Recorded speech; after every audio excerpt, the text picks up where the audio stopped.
ஓம் ஸ்ரீ தாரா நேயர்களுக்கு வணக்கம்.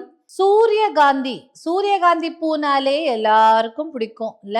எல்லாரும் சொல்லலாம் அது ரொம்ப அழகா இருக்கும். சன் எந்த பக்கம் எல்லாம் திரும்புதோ அந்த பக்கம் எல்லாம் திரும்பும். ஸோ உடனே நம்ம என்ன பண்ணுவோம், உடனே நம்ம கவிதை எழுதுறவங்க கவிஞர்கள் எல்லாம் சூரியன் காதலனாகவும் சூரியகாந்தி பூவை காதலியாகவும் கற்பனை செஞ்ச பெரிய கவிதைகள்லாம் வரும். அதெல்லாம் நம்ம படிச்சிருக்கோம்.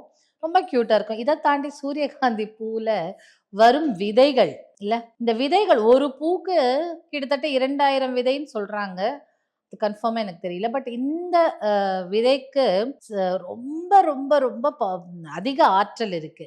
இந்த விதையை உட்கொண்டால் என்ன ஆகும்னா, அது ஒரு மேல ஒரு ஓடு மாதிரி இருக்கும். அதை உடைச்சிட்டு உள்ள இருக்கு கொஞ்சம் சால்ட் போட்டு, உங்களுக்கு உப்பு போட்டு கூட கொஞ்சம் லைட்டா அப்படி ரோஸ்ட் பண்ணி சாப்பிட்டா இன்னும் ரொம்ப டேஸ்டியா இருக்கும். இப்போ பொழுது போகல பிஞ்சி ஈட்டிங் சொல்றாங்கல்ல, ஏதாவது ஒன்று நமைச்சுக்கிட்டே இருக்கணும், வாயில போட்டு சாப்பிட்டுட்டே இருக்கணும் அப்படின்னு. அந்த மாதிரி சில பேர் வந்து போர் அடிக்குதுன்னு சாப்பிடுவாங்க. அந்த மாதிரியான பிஞ்சி ஈட்டிங் சொல்லுவாங்க. இல்ல ஏதோ ஒரு நிறைய பேர் ஸ்ட்ரெஸ்ல கோவத்துல இப்படிலாம் வந்து நிறைய சாப்பிட ஆரம்பிப்பாங்க. இந்த மாதிரி நீங்க என்ன பண்ணுங்க, ஒரு பேக்கெட் சூரியகாந்தி சீட்ஸ் விதைகளை வாங்கி வச்சிருங்க. லைட்டா உப்பு போட்டு வறுத்து வச்சிருங்க. இப்பெல்லாம் வந்து சால்டட் சன்ஃப்ளவர் சீட்ஸ்னே வருது பேக்கெட்ல, அந்த மாதிரி வாங்கி வச்சுக்கலாம். இதுல என்னென்ன பெனிஃபிட்ஸ் இருக்குன்னு பாத்தீங்கன்னா, வைட்டமின் B6, வைட்டமின் E, அதுக்கப்புறம் மெக்னீசியம், அயன், இந்த மாதிரியான நார்ச்சத்து, புரோட்டீன், புரதச்சத்து, இது எல்லாமே இருக்கு இதுல. இது சாப்பிடும் போது இருதயம் சம்பந்தப்பட்ட நோய்கள், சருமம் சம்பந்தப்பட்ட நோய்கள், மூளை பாதுகாப்பு, மூளை செயல்களை பார்க்கறது, நோய் எதிர்ப்பு சக்தியை கொடுக்கறது, இந்த மாதிரியான எனக்குள்ள பல ரூபங்களை போட்டு ஒளிச்சு வச்சிருக்கேன்னு நம்ம வடிவேல் சார் சொல்ற மாதிரி, இந்த சூரியகாந்திக்கு விதை வந்து தனக்குள்ள பல சக்திகளை ஒளிச்சு வச்சிருக்கு. இப்போ பழக்கத்திற்கு, ஒரு சிகரெட் பழக்கத்திற்கு அடிமையா இருக்கணும், அவங்க அதுல இருந்து விடுபட்டு வரணும் அப்படின்னா அவங்க இதை உட்கொள்ளலாம்.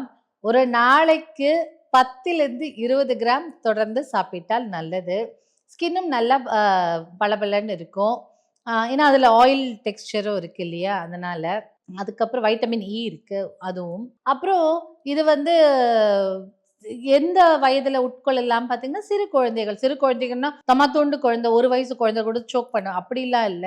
ஒரு கடிச்சு மென்னு சாப்பிட தெரிஞ்ச குழந்தைகளுக்கு இதை கொடுக்கலாம். சும்மா ஒன்னொன்னு கொடுக்கறதுக்கு வாயில் அப்படி போட வேண்டும். அது மென்னு அதனுடைய அது உமிழ்நீரோடு அது போகும்போது கூட அதுக்கான சக்திகள் நம்ம உடம்புல கிடைக்கும். சூரியகாந்தி விதை வந்து நம்மளுக்கு ஒரு நல்ல ஸ்நாக்கும் கூட.